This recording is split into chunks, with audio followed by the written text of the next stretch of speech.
Today, we're spending more and more of our times online. From consuming endlessly, scrolling and swiping, we constantly find ourselves on streaming apps, social media, dating apps, and online shopping. We're on these devices that were built to keep us consuming and keep us buying. Whether it's people, content, or clothing, it doesn't really matter because we keep clicking, scrolling, and swiping next. And we move on quickly without really thinking about what happens next. Our culture is really moving into a throwaway culture where we're starting to value disposability over longevity and care. The average American now discards 81.5 pounds of clothing every single year. That's over 2,000 garments every second. Since 2015, we're even wearing our clothes much less, 36% less. And this underutilization and improper recycling of our clothing is resulting in a $500 billion economic loss annually. So it's no wonder that secondhand is actually the future, but it's also our present. We're seeing more strides into the secondhand market, and there's clearly a desire for something better, especially when the garment industry has a long-standing history in exploitation, extraction, and harm to our people and to our planet. We're seeing that we are projected to double in 5 years, and the secondhand market is actually expected to grow 9 times faster than the broader retail market. Potentially around $300 billion by 2030, we might even outpace fast fashion. If this isn't compelling enough, let's look at the fact that our toxic landfills across the globe are growing, like this one in Accra, Ghana, or this one in Chile that's now visible from space. Or how about this one in Nairobi, Kenya? Or what about the fact that we're causing more human harm than ever, like to the garment workers in Bangladesh, where we're seeing labor strikes for the last 10 years. And let's not even forget about the Rana Plaza collapse, where we lost over 1,000 people's lives. What about the children worker and the forced labor that takes place in Vietnam, or even in my home country of India, where we're seeing unsafe worker conditions at factories like at Ralph Lauren, H&M, Zara, and so many more. There's so many reasons right now to walk away from the broader fashion industry and move to something more ethical, something more circular, more local, connected, and definitely more shared. Because whatever happens, it happens to us all. The inspiration for my project, Shared Fates, comes from the quote by Trevor Scholes, an economist that specifically researches sharing economies and collaborative consumption. To share is to recognize our fates are bound together. It is the first technology of survival and will be our most advanced technology of thriving.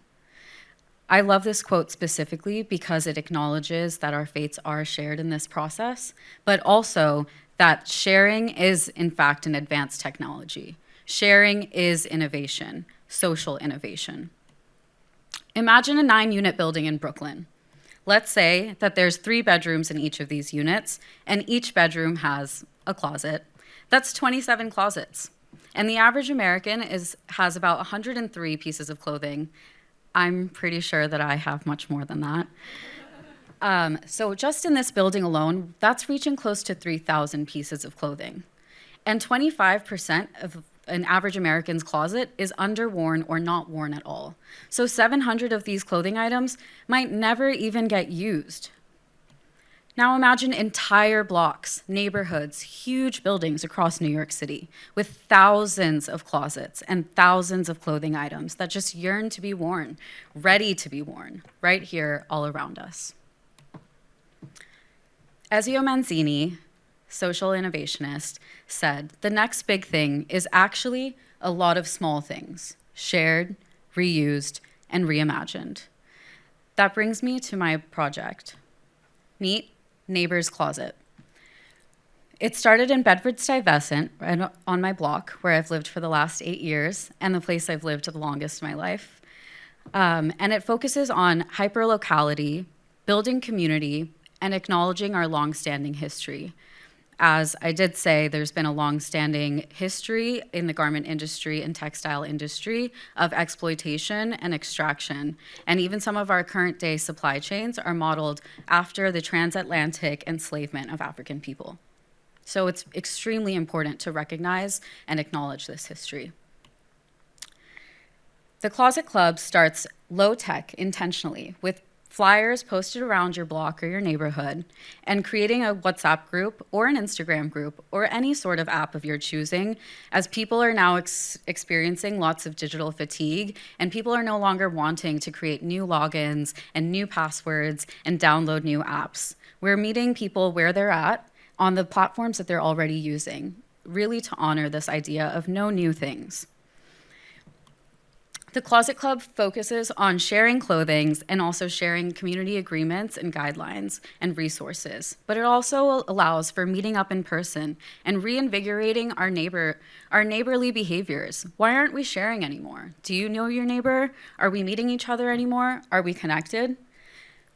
The Closet Club intends for us to meet, to share, and to stay connected, not just with each other, but also with our local infrastructure, like laundromats, dry cleaners, alteration, and so many other places like mutual aid groups, clothing donation drives, and so much more that's happening all across neighborhoods in New York City, so that we can create a thriving micro-network of sharing.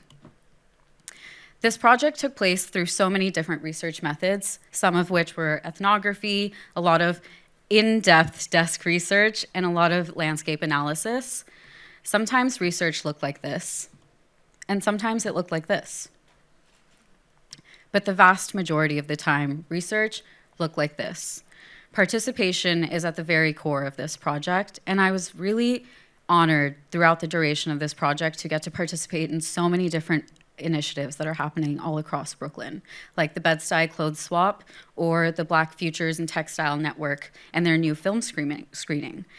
Participation is something that I encourage all of us to do, and is not just rooted in research, but is rooted in community connection. It also allowed me to go visit many thrift stores, so not complaining, and talk to lots of secondhand vendors.